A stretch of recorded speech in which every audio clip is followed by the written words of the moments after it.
আসসালামু আলাইকুম সবাইকে। ডিআইজুল শফিকুল ইসলাম সাহেব আজকে আপনার হাদি ভাইয়ের হত্যাকাণ্ডের বিচারের আহ, নিয়ে কথা বলছে। আগামীকালকে চার্জশিট দিবে। আমি আরও 2-5 দিন আগে থেকেই বলতেছি, গত 2-3 দিন যাবত, যে আগামীকালকে চার্জশিট দিবে। তো এটা নিয়ে আজকে সাংবাদিকদের সাথে শফিকুল সাহেব বসছিল, শফিকুল আলম সাহেব ডিআইজি।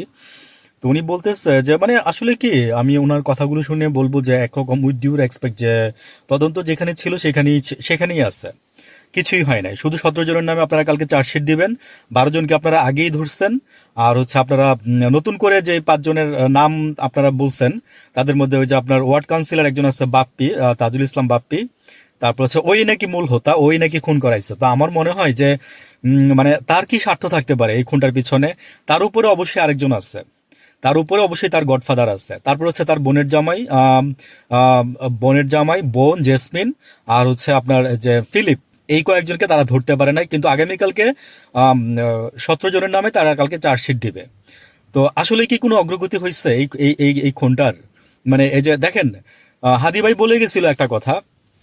হাদি ভাই একটা কথা বলে গেছিল যে আল্লাহ যদি আমাকে নিয়ে যায়, আমার 2 বছরের সন্তানটাকে দেখেন, আর হচ্ছে আমার হত্যাকারীর বিচারটা করেন, তাইলেই হবে, আমার আর কিছু লাগবে না। ভাই, লোকটা কি বেশি কিছু চাইছিল আমাদের কাছে? হ্যাঁ, আমরা এই যে ওনার এই যে হত্যাকাণ্ডটা নিয়ে যে আমরা যে এই যে মানে আমরা ধরতে পারতেছি না, সরকার চাইলে কি না পারে। আমি একটা কথা আগেও বলি যে সরকার চাইলে কি না পারে, সরকার চাইলে সবকিছু পারে। আপনি যেখানে যেই হত্যাকাণ্ডের সাথে রাষ্ট্রের কিংবা কোনো উইংস জড়িত থাকবে, তখনই এই হত্যাকাণ্ডের বিচারের মুখ আপনারা দেখবেন না। এটা আমি আগেও বলছি। সাগরুনির হত্যাকাণ্ডের বিচার আপনারা দেখেন নাই, ঠিক আছে? মানে এই যে এটার বিচারও আপনারা দেখবেন না। আজকে আপনার স- আহ, আজকে 6 তারিখ, আগামীকালকে চার্জশিট দিবে। এই জন্য লং ফর মার্চ আপনার করতেছে। আপনার আজকে 11:30টার সময় শাহবাগ থেকে তারা 10টা পিক আপে করে আপনার এই যে পুরো new market, science lab, Badda, Gulshan হয়ে টয়ে আবার ওইখানে ফেরত আসছে, মানুষকে জানান দেওয়ানো আর কি। তো রাষ্ট্রের অর্গানগুলো যখন কাজ করবে না, ঠিক তখন এরকমই হবে।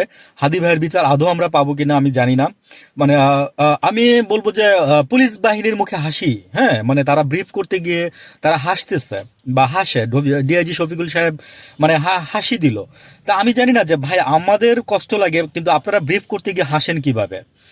আরেকটা জিনিস, সেটা হচ্ছে অপ্রাসঙ্গিক, এখানে বলে দেই সেটা একটু, যে দেখেন অলিগলিতে এখন সবাই মানে বিএনপি করে, 90% লোক বিএনপি করে, বুঝছেন? অলিগলিতে সব এখন বিএনপি করে। তা আওয়ামী লীগ করতো কে ভাই? আওয়ামী লীগ করতো কে?